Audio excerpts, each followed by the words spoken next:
First of all, I want to wish you all a Happy New Year! In this video, I want to look back at my 2022 reading year. First, I will take you through the stats, and then at the end, I will talk about my reading journal. I use Storygraph to track my reading, and one of the things I love about it is all the stats. I will not use all of its stats in this video, as there are some of the stats I don't really care about, but I will take you through the stats that I personally find the most interesting. As always, I had set my reading goal for 2022 to be 50 books. I managed to crush this goal and read a total of 100 books. I know Storygraph also gives me a number of pages, but I'm not really good at tracking pages every day and only started using Storygraph at some point during 2022, so I don't trust the number.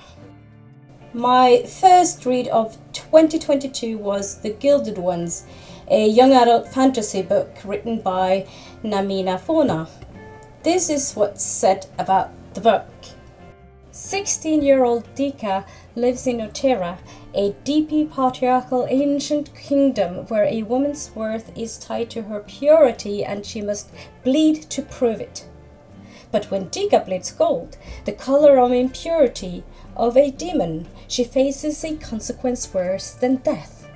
She is saved by a mysterious woman who tells Dika of her true nature. She is an Alaki, a near immortal with exceptional gifts. The stranger offers her a choice: fight for the emperor with others just like her, or be destroyed.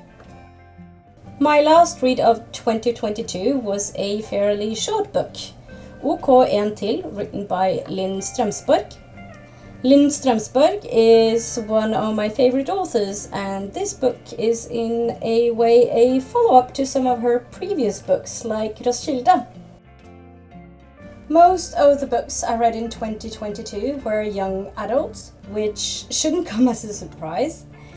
47 of the books I read were LGBTQIPA+, which was close to half of them. My best reading month was December, when I read 19 books.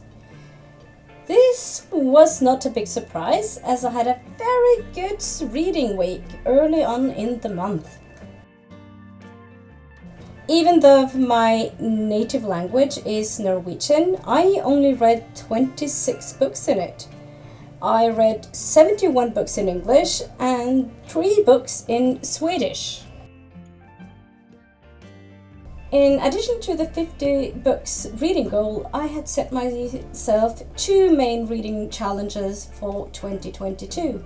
The 12 challenge as well as the Read Queer 2 2022. I didn't manage to complete either of them, but I did cross off quite a few of the boxes for both of them.